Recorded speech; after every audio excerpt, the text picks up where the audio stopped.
Fala galera tricolor, beleza? Meu nome é Eduardo Cantins, sou novo membro do canal Scout Flu e hoje estamos aqui para debater um pouco sobre o jogo da 24ª rodada, Fluminense 0, Fortaleza 2, primeiro jogo com torcida, depois de muito tempo, depois de mais de 500 dias de pandemia, claro, e o jogo foi marcante porque além do público ter voltado, foi o reencontro da torcida com o Fred e a estreia com torcida de muitos garotos. E isso foi um dos fatores que, na minha visão, contribuiu para o péssimo rendimento do Fluminense na partida de hoje e que falaremos logo mais. Bom, de forma geral, o jogo foi muito ruim. As duas equipes não tiveram muita inspiração, muita transpiração. O PC Vasconcelos que adora falar isso e eu peguei isso dele porque faz sentido para essa partida. O Fluminense, ele bota essa trinca de volante que, na minha visão, funciona para alguns jogos, mas para jogos contra Fortaleza, contra equipes mais sólidas defensivamente, não funciona, porque e esse é um erro dos técnicos recentes do Fluminense. Eu falo isso desde os técnicos mais paparicados pela torcida, como o Diniz e tal, não ter variações táticas. O Fluminense joga de uma forma e segue jogando daquela forma independente do adversário. E isso não é coisa de um time vencedor, a não ser que você seja um Galo, por exemplo, que você sobreponha muito mais, sobrepõe seu adversário de uma forma muito desnivelada. E não é isso. O Fluminense, para sobrepor, ele precisa de variações táticas, ele precisa de muito trabalho, ele precisa de muito treinamento. E o que falta no Fluminense sobra no Fortaleza. O Fortaleza tem nomes como Romarinho, Wellington Paulista, titular de vez em quando, Iago Pikachu, que não deu certo no Vasco, ou pelo menos saiu meio contestado, e joga de forma muito bem organizada, muito melhor organizada do que o Fluminense. Por exemplo, dentro das duas propostas dos times, eu não acho que o Fortaleza dominou o Fluminense, e nem o Fluminense, muito menos o Fluminense dominou o Fortaleza. Mas dentro das duas propostas, o Fortaleza foi muito mais efetivo. Claramente o Fortaleza soube dosar quando ele ia atacar e quando ele ia se defender. E esse é um erro do time do Fluminense. Ele não sabe variar durante o jogo. Por isso que é muita oscilação de performance da equipe do Marcão, como já tinha do Roger Machado, né? Mas do Marcão mais, porque o Roger Machado, a equipe só jogava mal, e algum outro jogo não.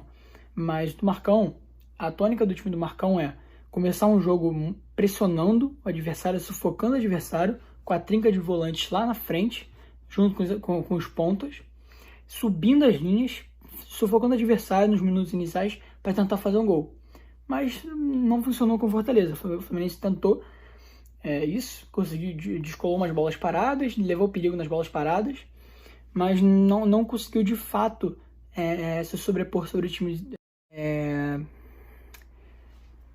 O Fortaleza conseguiu nivelar o jogo depois da pressão inicial do Fluminense, e a partir daí o Fluminense não conseguiu fazer muita coisa, e nem o Fortaleza, sendo sincero. A chance mais perigosa do primeiro tempo foi a bola no travessão do Danilo Barcelos, que por sinal foi muito criticado pela torcida. Hoje não foi nem a pior atuação dele. Eu acho que já tiveram jogos muito piores. Mas é claro, a gente não pode reclamar da torcida, porque, além de tudo, a gente passou 500 dias sem poder expor nossas opiniões no estádio. Então, o Danilo Barcelos é um jogador que já vem marcado pela torcida há muito tempo. Então, assim, não há de se criticar a torcida pelas vaias, mas nesse jogo especificamente, o Danilo Barcelos de fato não foi mal. Mas a gente vai a fundo nas análises do jogador. Pois bem, o Fred no primeiro tempo estava jogando bem, na minha opinião, saindo da área, abrindo espaço para os pontas entrarem, que é o Caio Paulista e o Luiz Henrique, e conseguiu achar umas bolas interessantes. Tanto que uma foi o suposto pênalti no Nonato, que não foi pênalti. E outra foi uma bola que ele enfiou pro Caio Paulista, que ele não conseguiu finalizar, mas de fato foi uma bola boa. Ou seja, o Fred, ele tem data de validade, infelizmente. Nosso capitão, ele não está mais na condição física ideal dele. Então ele não consegue render os 90 minutos da mesma forma, como ele fazia. Então é necessário uma substituição, sim, nem que seja no intervalo, para que o time também não varie tanto durante o jogo. É normal. E parece que assim, eu respeito muito o Fred é o maior ídolo disparado, mas cara, pro Fluminense parar de variar de qualidade durante o jogo, a gente precisa parar de ficar dependendo dele, entendeu? O Fred não pode ser intocável. Se ele quer jogar, ele tem que dar o máximo dele nos 45 minutos, ou pelo menos nos 60 minutos que ele render, entendeu? Ele não pode ficar 90 minutos em campo se arrastando, que foi o que aconteceu nos minutos finais. O Fred não conseguia mais fazer a pressão, não conseguia mais receber a bola e errava muito. Mas a gente vai deixar isso para o final, para as atuações dos jogadores. Enfim, outra coisa interessante foi que foi a primeira partida com público, ou seja, foi a estreia com público de vários jogadores da base. Por exemplo, o Calegari, o Biel, o Luiz Henrique e o André. Esses quatro não tinham jogado com torcida na vida. Então, eu acho que é um fator, sim. Esses meninos sentiram a pressão, principalmente o Luiz Henrique.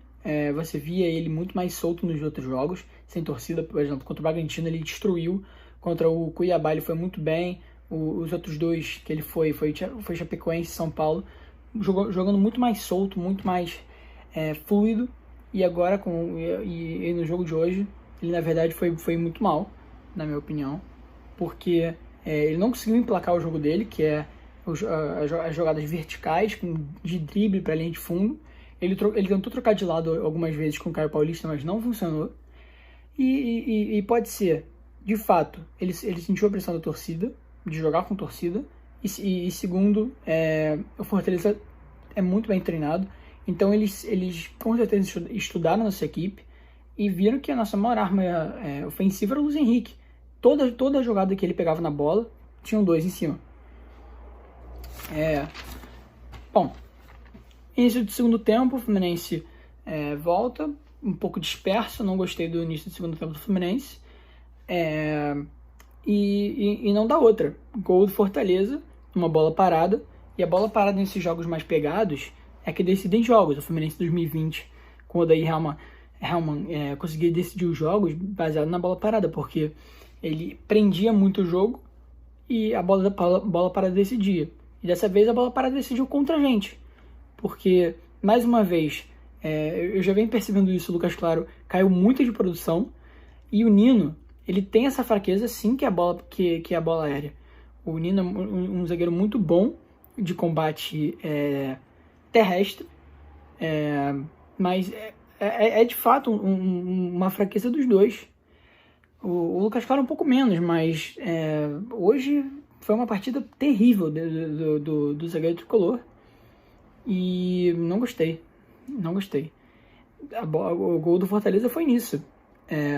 A bola cobrada, com o pé trocado pelo Lucas Crispim, subiu, o Marcelo Benevenuto de fora da área, sem marcação, o Nino mal subiu, foi lá e cabeceou no canto, sem chance para o Marcos Felipe, 1-0 Fortaleza, isso aos 3 minutos do segundo tempo.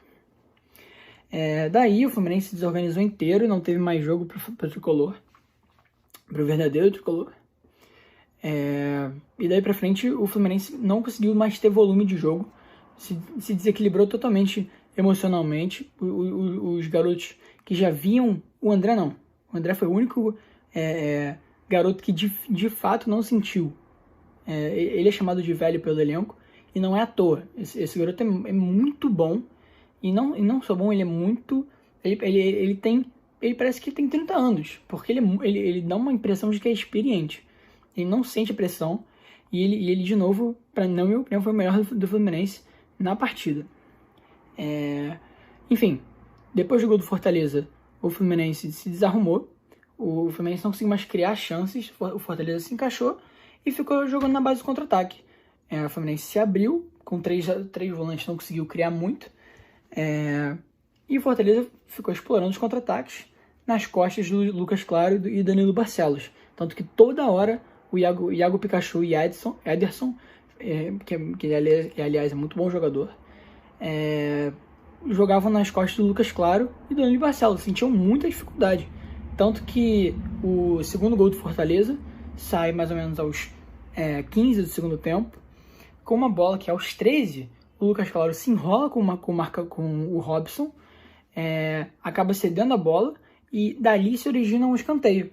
Depois daquele escanteio, tem o escanteio do gol, que de novo, mais uma falha individual da zaga, que deixou o cara sozinho, cabeceou na pequena área, com o Marcos Felipe rendido. Não consigo criticar muito o goleiro, mas eu acho que talvez se o Marcos Felipe tivesse saído melhor naquela bola, talvez ele conseguiria ter evitado o gol. Mas a falha primária foi da zaga, de fato. Daí pra frente não teve mais jogo, o Fluminense se desarrumou. Mais uma coisa que é crônico dessa passagem do Marcão é não saber mexer no time. Toda vez que o Marcão mexe, o Fluminense se desarruma. E uma coisa que é perigosa para técnicos que não sabem mexer é a quantidade de substituições. O Marcão, com 5 substituições na mão, ele desarruma o time totalmente. Era necessário substituir? Sim, de fato era necessário substituir. Mas aos 25, ao invés de tirar o Iago e colocar o Bobadilha, ele poderia ter colocado o John Arias direto no meio de campo e deixado o Fred, ou trocado o Fred pelo Bobadilha. Mas nunca vai funcionar um meio campo com 2 volantes, André e John Arias, e sem alguém para criar. Não tinha de fato. Ficava Bobadilha e Fred na frente sem receber bola. Ou seja, se você quer encher de centroavante a área, ao menos você jogue, você alce bolas na área, você faça cruzamentos. E não aconteceu. O Fluminense, ainda muito atrás, não conseguiu dar volume de jogo para os atacantes e continuou estéril até o final da partida. Foi isso. Só um evento que me chamou a atenção e que revela muito esse tom de desequilíbrio emocional da equipe. Foi aquele lance aos 31 minutos do segundo tempo que o Fred ele toma um balãozinho aquele jogador do Fortaleza e se descontrola e bota a mão na cara dele. O jogador brasileiro que só se joga no chão e o Fred fica muito irritado, porque não foi para tudo isso também, mas de qualquer forma foi o lance para amarelo. O Fred recebeu o amarelo corretamente. Mas aí o Fred ele vai lá e levanta o jogador pela blusa. Ou seja, eu acho que foi um ato de violência desnecessário. Por mais que jogador brasileiro, qualquer toque já cai, né? Eu entendo o Fred, mas isso só revela o tom descontrolado da equipe ao longo da partida. Eu acho que sim, a torcida foi um fator contribuinte para isso. Não tô falando que é culpa da torcida, mas eu acho que pelo fato de termos jogadores muito inexperientes no elenco, a equipe sentiu sim. Agora a nota individual dos jogadores e do técnico, Marcão. Começando por Marcos Felipe, foi uma partida em que ele não teve culpa nos gols, um pouco no segundo, então eu daria 5 para ele. Para a dupla de laterais, Calegari 4 e Danilo Barcelos também. Eu não acho que o Danilo Barcelos comprometeu, mas de qualquer forma as ações ofensivas dele foram nulas, tirando a bola do travessão. Foi um lance de perigo, mas cruzamentos importantes ele desperdiçou com bolas a esmo. E o Calegari, eu senti que, de novo, mais um garoto que sentiu a pressão de jogar o primeiro jogo com torcida.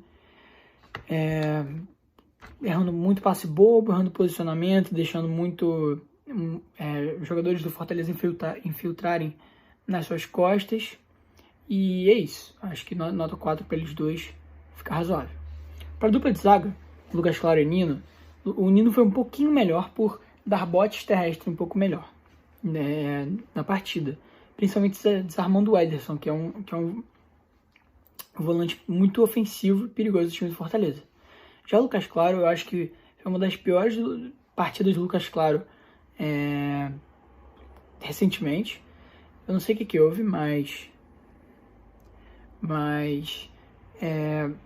errou muito o posicionamento, errou botes,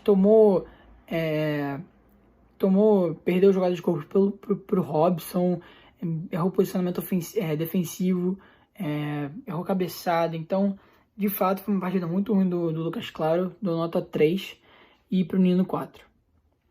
Para a trinca de zaga, para a trinca de volante, começando por André, foi o melhor do Fluminense, eu dou nota 7, com muito volume ofensivo, no sentido de distribuir passes, fazer a transição muito bem, passes precisos, conseguiu anular conseguiu interceptar bolas muito precisamente. E é isso, para mim, de fato, é o melhor jogador do Fluminense, é André, mais 10. Já o Nonato fez um primeiro tempo bom, infiltrando na área, pisando na área, dando cruzamento, chutando, mas no segundo tempo caiu de produção, assim como o time fez. Então daria nota 5. Já o Iago, foi uma das piores partidas do Iago que eu já vi. Se escondeu do jogo, não teve muita participação, pode ter sentido também a questão da torcida, mas não acredito, porque é um jogador já experiente, tem acho que 26 anos, então não sei certo, mas de fato não foi a estreia dele com a torcida, então não acho que foi isso. Foi uma partida muito ruim taticamente dele, errando muito, e tecnicamente errando muito passe, posicionamento bobo, não teve muito volume defensivo e muito menos ofensivo.